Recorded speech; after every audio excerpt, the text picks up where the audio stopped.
自転車のベルの音がしたから。古い町の路地裏でチリンと小さなベルの音が鳴った。振り返ると昔の恋人がいた。自転車に乗って僕の名前を呼びながら。まさかここで会うなんて。高校の頃彼女はいつも自転車だった。僕は歩くのが遅くてよく待たせた。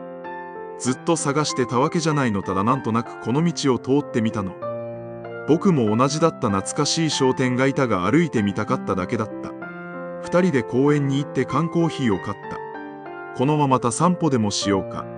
あの頃みたいに。いや今の速度でね。ベルの音がつないだ再会は静かに続いていった。あなたにも音や匂いが引き戻す記憶はありますか？今でもあの頃の速度で歩ける誰かがいますか？